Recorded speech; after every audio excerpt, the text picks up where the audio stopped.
दो बैलों की कथा। मदन किसान के दो बैलों का नाम शिवम और सत्यम। दोनों की लंबाई बहुत ऊंची, देखने में सुंदर काठी के और काम में बहुत खूब थे। दोनों एक साथ काम करते करते रहते रहते दोनों में भाईचारा का लगाव हो गया था। दोनों एक दूसरे को चाटकर और सूंघकर अपना प्रेम प्रकट करते थे। कभी कभी दोनों सींग भी मिला लिया करते थे, विरह के नाते नहीं, आत्मसम्मान के भाव से। एक बार मदन ने अपनी पत्नी के ताने पर दोनों बैलों को ससुराल किसी काम से भेज दिया, लेकिन बैलों को इस बात का जरा सा भी एहसास नहीं था कि उन्हें क्यों भेजा जा रहा। उन्होंने समझा कि मालिक ने उसे किसी के हाथ बेच दिया है। इसीलिए रास्ते में जाते समय उन्होंने मदन के साले गोपाल को पूरे रास्ते खूब परेशान किया। संध्या होने तक दोनों बैल अपने नए स्थान पर पहुंच गए। दिन भर चलने के कारण बहुत थक गए थे, इसीलिए जब उन्हें नाद में घास डाला गया तो बहुत ही तेजी से खाने को तैयार हुए, लेकिन एक ने भी उसमें अपना मुंह नहीं डाला।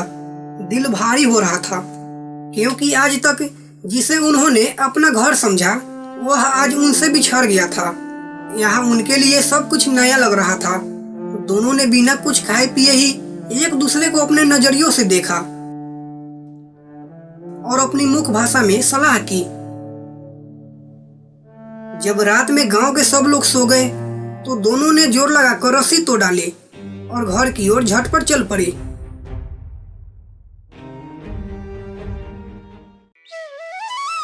सुबह में जब मदन सोकर उठा तो अपने दोनों बैल सत्यम और शिवम को अपने दरवाजे पर देखकर बहुत खुश हुआ। दोनों बैलों के चेहरे पर एक नई मुस्कान छा रहा था। घुटने तक पांव चलते चलते कांप रहे थे, साथ ही दोनों की आंखों में मोल की भाव झलक रहा था। मदन ने दोनों बैलों को इस अवस्था में देखकर खुशी से पागल होके उन्हें गले लगा लिया और उन्होंने बार बार हाथ उभारने लगा। यह दृश्य बड़ा ही मनोहर था। लेकिन मदन की पत्नी ने दोनों बैलों को दरवाजे पर देखा तो जल उठी और बोली, कैसी नमक हराम बैल है, इसे वहाँ एक दिन भी नहीं रहा गया और भाग खड़ी आई।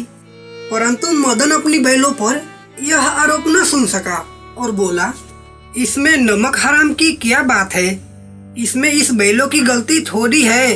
शायद तुम्हारा भाई चारा दाना नहीं दिया होगा, तभी तो भाग आए।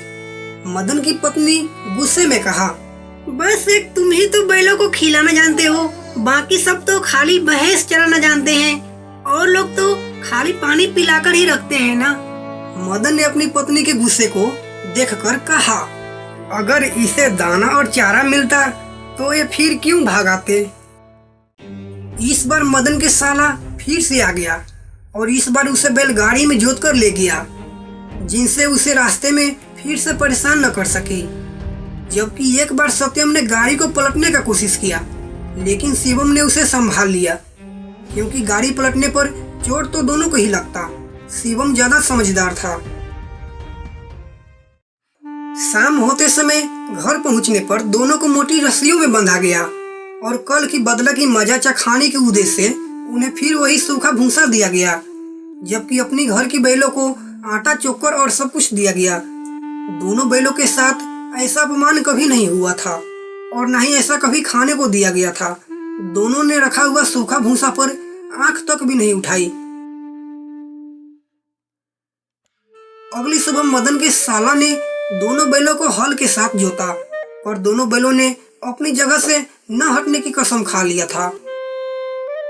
वह दोनों बैलों को मारते मारते थक गया, लेकिन उन्होंने वहां से अपनी पैरों तक नहीं हिलाया। इस प्रकार मदन के साला ने हार मानकर उन्हें नाद पर लाकर बांध दिया। दोनों के सामने आज भी वही रूखा सूखा भूसा ही दिया गया। दोनों चुपचाप से खड़े रहे। घर के सभी लोग अभी भोजन कर ही रहे थे कि तभी घर के एक छोटे से लड़का 2 रोटियां लेकर आया और दोनों बैलों को मुंह में खिलाकर चला गया। उस रोटी से उनको भूख तो खत्म नहीं होने वाली थी, लेकिन दोनों के दिल में एक अलग प्रकार की शांति मिला। धीरे धीरे 2-4 दिनों में वो छोटे लड़का जो निर्भय था, जिसका माँ मर चुकी थी, सौतेली माँ ने उसे हमेशा मारती और परेशान करती रहती थी। उस रोज रोज की रोटी से दोनों के शरीर में थोड़ी जान आई। अगले दिन से दोनों को दिन भर जोते जाते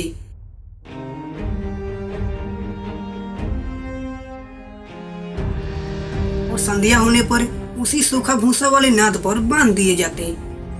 रात को वही लड़का उन्हें रोटियां खिलाने आता जिनसे उसको दोस्ती हो गई थी। बस एक रात दोनों ने वहां से फिर से भागने की योजना बनाई। जब रात हुआ, लड़का रोटियां खिलाकर चला गया, तब दोनों रस्सिया को तोड़ने लगा और रस्सी मोटी और मजबूत होने के कारण टूट नहीं पाता था। बेचारा दोनों बैल बार बार जोर लगाकर रह जाते थे। तब उन्होंने देखा कि घर का दरवाजा खुला और वह लड़का उसके सामने आ खड़ा हुआ। तब वह लड़का ने दोनों बैलों की परेशानी को समझ गया और बैलों की रस्सी को खोल दिया। खोल देता हूँ तुम दोनों को और यहाँ से भाग जाओ, नहीं तो इस गांव के लोग तुमसे काम करवा करवा के मार डालेंगे। रस्सी खुलने के बाद दोनों वहां से भाग निकले और फिर वही अपनी पुरानी माली के पास पहुंच गए।